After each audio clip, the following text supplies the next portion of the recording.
Texas coaches, Coach Brackle here from First Down Playbook. After 25 years as a Texas high school football coach, I understand the time, energy, and commitment it takes to compete at your level. First Down Playbook was created by coaches for coaches to help you vertically line your total program. 1 week free team membership for all Texas high school and college coaches. Let First Down Playbook help give you that winning edge.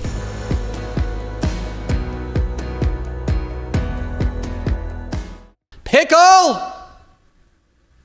Hit the air raid sign. It's time for Monday Morning Fallout.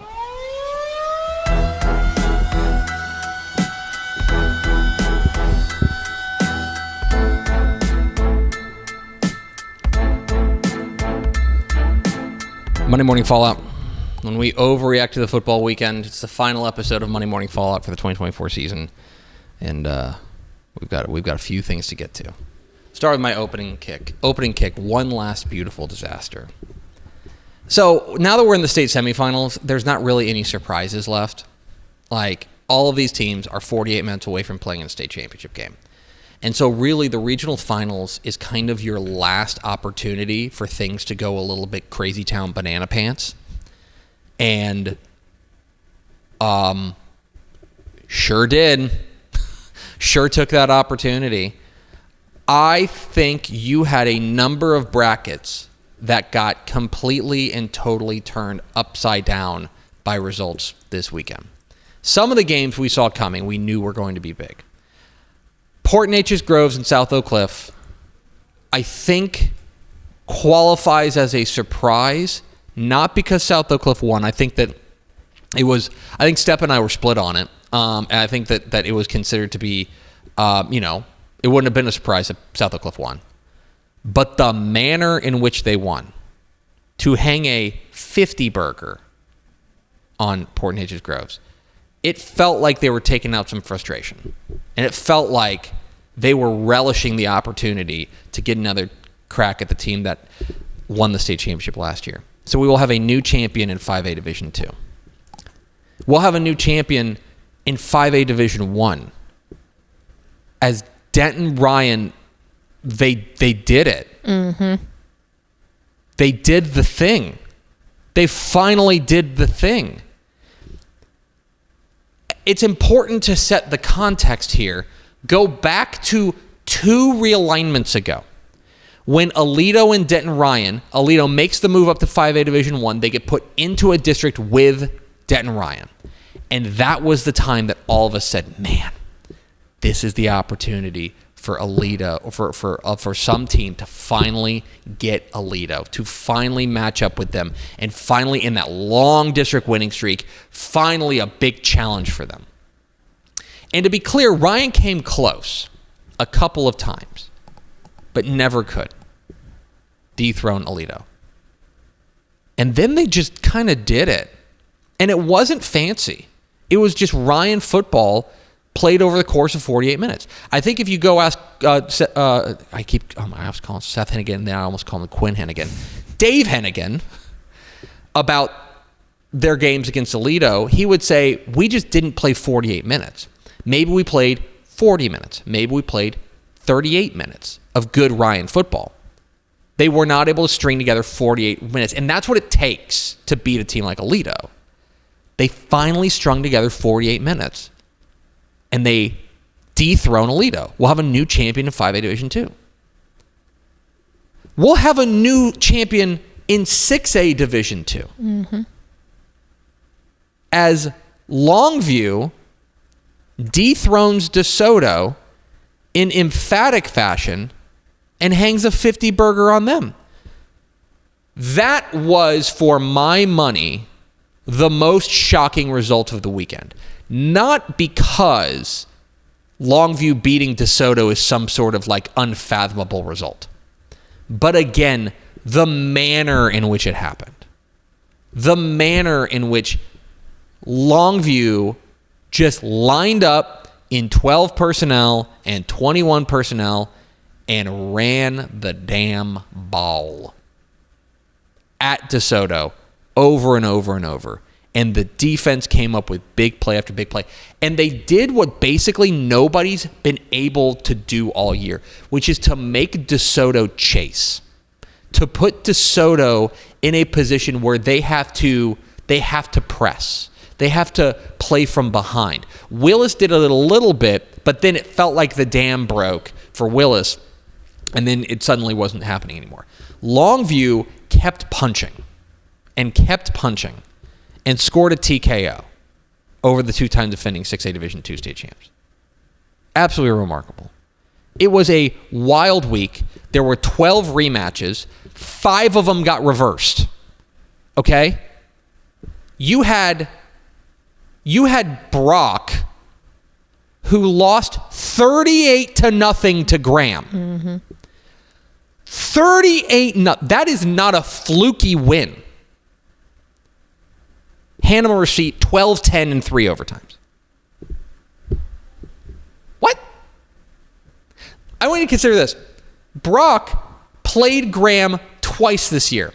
Brock scored 12 points against Graham in 2 games, and they're into the state semifinals.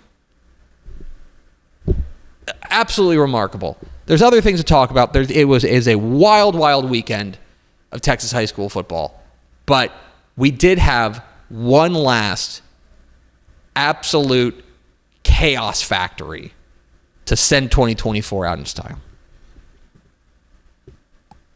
Let's go to the game of the week.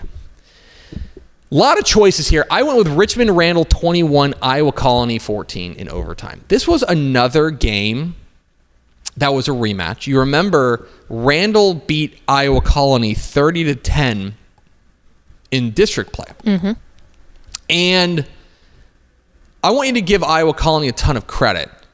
I think that they figured things out defensively. They were able to really bottle up Landon Williams-Callis and keep this game close. This game was 14-14 at half and then 14-14 at the end of regulation. These were 2 defenses that dominated all game long. But in the end, it goes to overtime. Randall scores on 3rd down in overtime. And then the defense stands on its head and comes up with the big play when they need it most. A sack, fumble, and pick it up and come up with the win. Randall's through to their first ever state semifinal in remarkable fashion. 21-14. It was the game of the week. It was also the last game of the week, which helped because all eyes were on it. A spectacular ball game between Randall and Iowa Colony. It's my game of the week, but a lot of choices there. Time for my play of the week. We're going back to NRG Stadium. Okay, back to NRG Stadium. Angleton and LaPorte, another rematch. This one did go the other way as Angleton came back and beat LaPorte.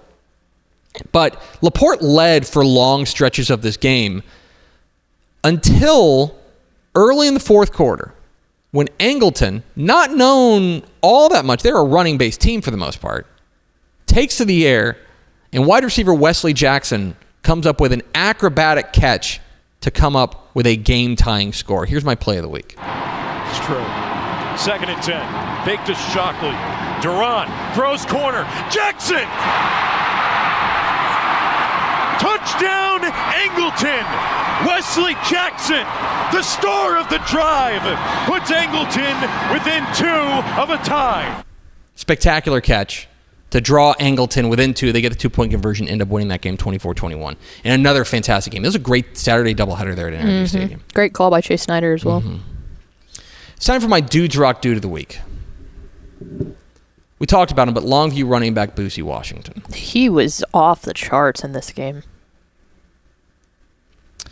We had John King on High School Scoreboard Live, and of course, always very good to have John King on. Good quality content. And I asked him about Boosie Washington, and I said, "You've had a lot of really good running backs in your day at Longview. What is it about Boosie Washington that makes him special?" And he's talked about how complete he is. And you look at the numbers, okay? 32 carries, 298 yards, and 5 touchdowns against DeSoto. They just played bully ball. Mm-hmm.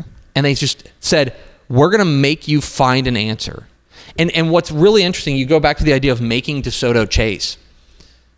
DeSoto, I think, they needed their best player, in my opinion, this is a hot take, their best player is Tiger Wrighton. Their most important player, I think. And Tiger Wrighton still got hits. He still ran for 95 yards.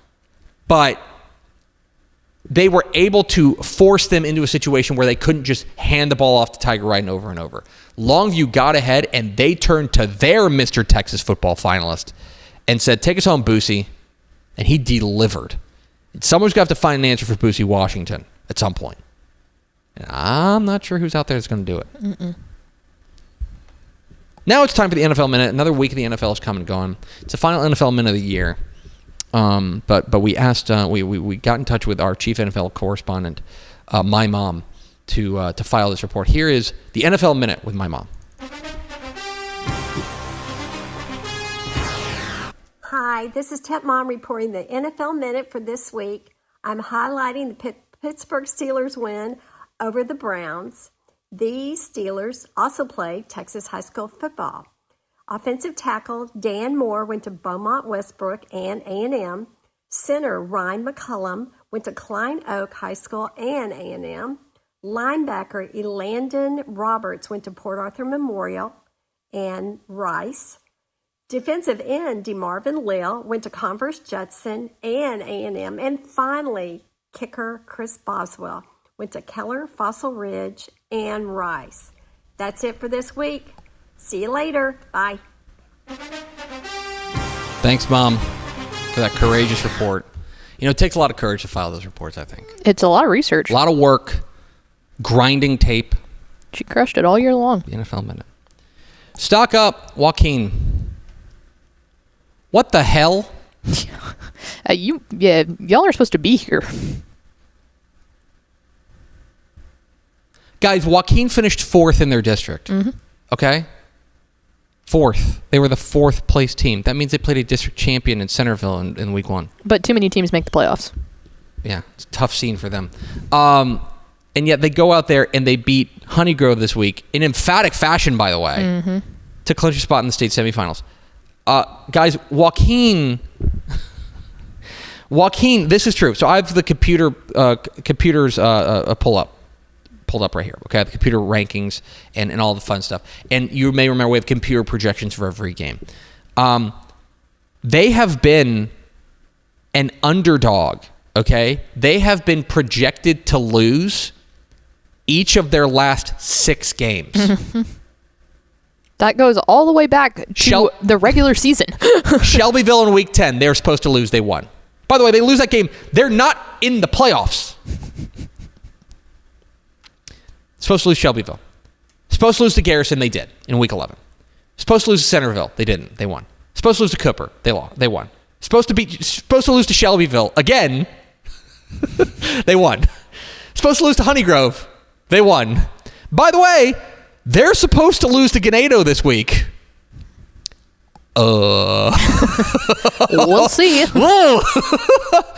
Unbelievable what Jared Jones is doing down there at Joaquin. In his first season at the helm, promoted from offensive coordinator. Like a 4th place team is in the state semifinals, guys. And it's unbelievable. Unbelievable. In case you missed it of the week, Bremond 45, Grapeland 14. So we wondered in 2A Division II Region 3, when Mart went out, who was going to be the team that stepped up and took the reins. And it ends up being Bremond. But the reason I want to highlight this, okay? Remember, this is a rematch, right, of a non-district game back in week 2. And Grapeland won 44-32. So they were a 12-point. They beat them by 12. And then Bremond turned around, I guess 13 weeks later and beat them by 31. Okay? And by the way, about Bremond, freshman quarterback Sam Kozowski, junior running back Terrence Scott, junior wide receiver Tristan Moorhead, freshman linebacker Caden Scott. Babies. Tiny infants out there in the state semifinal. Keep an eye on those Bremond Tigers. It's time for the final rendition of the Matt Step. He got that dog in him. Player of the week. And now, the Matt Step. He got that dog in him. Player of the week. Hey y'all, Matt Stepp with Dave Campbell's Texas Football. It's Monday morning, I'm at my day job, but it's time to bring you the regional final edition of the Matt Stepp He Got That Dog Award. And the winner of this week's Matt Stepp He Got That Dog in Him Award is none other than Malakoff quarterback, defensive back, do-it-all guy. Who? Mike Jones. In Friday night's 35-0 win over Texarkana Liberty Ilo, Mike Jones ran for a touchdown, threw for over 175 yards, and helped the defense pitch a shutout against one of the most explosive offenses in the state of Texas. Congrats, Mike. You, sir, have got that dog in you. This has been the Matt Stepp He Got That Dog in Him Player of the Week. Thank you, Matthew. I wish more than anything that someone would have walked in his day job and seen him doing that. Yeah. What a weirdo. Like, what are you doing? Why are you whispering into your camera? Yeah. What is have that dog in him? Who is Malakoff? Where's Malakoff? What? You're referencing a 90s rapper? Like, what's going on? Anyway, time for my final shot. It's the same final shot I've had for like 10 years this time. I knew this was going to be a thing that I typed out at some point today. Kind of things that I didn't have to script. The cruelest round. I have determined, I think I've determined as I've gotten older that I hate this round. Yeah.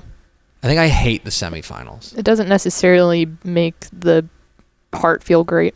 Because you've got these 40 teams this week who are all alive. And all of them are 48 minutes away from playing in a state championship game. And for half of them, it's going to go great. And they're going to live their dream, and they will make plans for Arlington, and everything is going to go according to everything they've ever wanted. And all of that work will feel like it was worth it because you get to play at AT&T Stadium. You get to play in the state championship game. And as we've said before, even if you go and you get your doors blown off at the state championship game, you are remembered forever. You made it there. You're etched in history. There's also 20 others who are going to come so agonizingly close that they can see it. They can smell it. They can start looking at hotel rooms in Arlington. And it's not going to happen. Mm-hmm. And they're going to get the rug pulled out from underneath them at the last worst moment. And that sucks. There's just no two ways around it.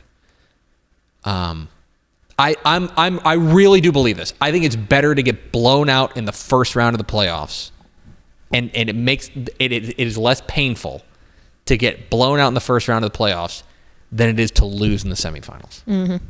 Like, these teams have accomplished a ton. That says nothing about all the things that they've done up to this point. But as far as a pain level is concerned, this is the most painful week. And we'll punch 20 more tickets to AT&T Stadium this weekend in the semifinals. And it's going to be great, and it's going to be terrible. And it truly is the cruelest round of the playoffs. It's my final shot, and that's Monday Morning Fallout.